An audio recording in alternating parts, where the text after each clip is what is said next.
ಅಗರ್ದು jelly ಮಾಡ್ತಾಯಿದ್ದೀನಿ ಎಳ್ನೀರ್ದು ನೋಡಿ. ಇವಾಗ ಅದಕ್ಕೊಂದು ಪಾತ್ರೆ ಇಡಬೇಕು. 1-2 ಸ್ಪೂನ್ ನೀರು ಹಾಕ್ಬಿಟ್ಟು ಅದು ಸ್ವಲ್ಪ ಬಿಸಿ ಆದಮೇಲೆ ನಾವು 2 ಬಾಟ್ಲು ಎಳ್ನೀರ್ದು, ಇವಾಗ ನಾರ್ಮಲ್ ಎಳ್ನೀರು ಜಾಸ್ತಿ ಸಿಗಲ್ವಲ್ಲ, ಅದಕ್ಕೋಸ್ಕರ ನಾನು ಇದು ತೊಗೊಂಡು ಬಂದಿದ್ದೀನಿ. 2 ಬಾಟ್ಲು ಹಾಕ್ತಾಯಿದ್ದೀನಿ. ಅದು ಸ್ವಲ್ಪ ಬಿಸಿ ಆಗಬೇಕು. ಬಿಸಿ ಆಗ್ದಂಗೆ 2 ಸ್ಪೂನಷ್ಟು ಶುಗರ್, ಜಾಸ್ತಿ ಬೇಡ, ಯಾಕೆಂದರೆ ಮಕ್ಕಳಿಗೆ ಜಾಸ್ತಿ ಸಿಹಿ ಕೊಡಬಾರ್ದಲ್ಲ, ಅದಕ್ಕೋಸ್ಕರ. ಇದರಲ್ಲಿ ಎಳ್ನೀರಲ್ಲಿ ಇರುತ್ತೆ ಸ್ವೀಟು, ಸ್ವಲ್ಪ ನೋಡ್ಬಿಟ್ಟು ನೀವು ಹಾಕ್ಬೇಕು. ನೋಡಿ 2 ಸ್ಪೂನ್ ಶುಗರು. ಆ ಶುಗರ್ ಸ್ವಲ್ಪ ಮಿಕ್ಸ್ ಮಾಡೋಣ. ಮಿಕ್ಸ್ ಮಾಡಾದ್ಮೇಲೆ ನಾವು ಅಗರ್ ಚೈನೀಸ್ ಚೆನ್ನಾಗಿರುತ್ತೆ, ಅದು ಇದ್ರ ಜೊತೆಗೆ ಹಾಕೋದ್ರೆ ತುಂಬ ಚೆನ್ನಾಗಿರುತ್ತೆ. ಜೆಲ್ಲಿ ಥರ ಇರುತ್ತೆ, ಅಂಗಡಿಗೆಲ್ಲ ಹೋಗಿ ಇಸ್ಕೊಡ್ಬಾರ್ದು ಜೆಲ್ಲಿ, ಅದಕ್ಕೋಸ್ಕರ ಮನೆಯಲ್ಲೇ ಮಾಡೋದು. ನೋಡಿ, ನೀವು ಬೇಕಾದ್ರೆ ಒಂದೇ ಹಾಕ್ಕೊಬೋದು, ನಾನು 2 ಹಾಕಿದ್ದೀನಿ, 2 ಬಾಟ್ಲು ಹಾಕಿದ್ದೀನಲ್ಲ ಅಂತ.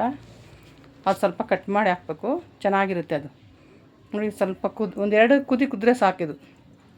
2 ಕುದಿ ಕುದ್ರೆ ಜೆಲ್ಲಿ ರೆಡಿ. ನೋಡಿದ್ರಲ್ಲ, ಮುಗೀತದು. ಅದೆಲ್ಲ ನಾವು ಇವಾಗ ಫಿಲ್ಟ್ರ್ ಮಾಡಬೇಕು, ಹಾಗೆ ಹಾಕೋದು ಚೆನ್ನಾಗಿರೋದಿಲ್ಲ. ನೋಡಿ, ಇಷ್ಟಾದರೆ ಸಾಕು. ಇವಾಗ ಒಂದು ಬೌಲ್ ತೊಗೊಂಡು ಅದಕ್ಕೆ ನಾವು ಫಿಲ್ಟ್ರ್ ಮಾಡೋಣ.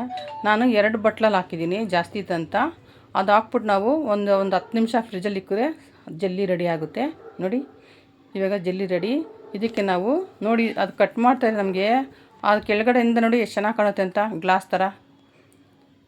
ನೋಡಿದ್ರಲ್ಲ, ಇದಕ್ಕೆ ನಾವು ಇವಾಗ ಮೇಲೆ ಸ್ವಲ್ಪ ಡ್ರೈ ಕೋಕೋನಟ್ಟು ನೋಡಿ, ಸ್ವಲ್ಪ ಮೇಲೆ ಟೂಟಿ ಫ್ರೂಟಿ ಹಾಕಿದ್ರೆ ಜೆಲ್ಲಿ ಮುಗೀತು. ಅಂಗಡಿಗೆಲ್ಲ ಹೋಗಿ ಇಸ್ಕೊಡ್ಬಾರ್ದಲ್ಲ, ಅದಕ್ಕೋಸ್ಕರ ಮನೆಯಲ್ಲೇ ಮಾಡ್ಕೊಡಿ, ಮಕ್ಕಳಿಗೆ ತುಂಬ ಚೆನ್ನಾಗಿರುತ್ತೆ. ಒಂದು ಸಲ ನೀವು ಟ್ರೈ ಮಾಡಿ ಮನೇಲಿ. ಎಷ್ಟು ಚೆನ್ನಾಗಿದೆ ಅಂದರೆ ಒಂದು 50 ರೂಪೀಸ್ ಖರ್ಚು ಮಾಡಿದ್ರೆ ನಿಮ್ಮ ಮನೇಲಿ ಜೆಲ್ಲಿ ಆಗುತ್ತೆ. ನೋಡಿ, ಚೆನ್ನಾಗಿದೆ, ಕಮೆಂಟ್ಸ್ ಹಾಕಿ. ಓಕೆ, ಬಾಯ್.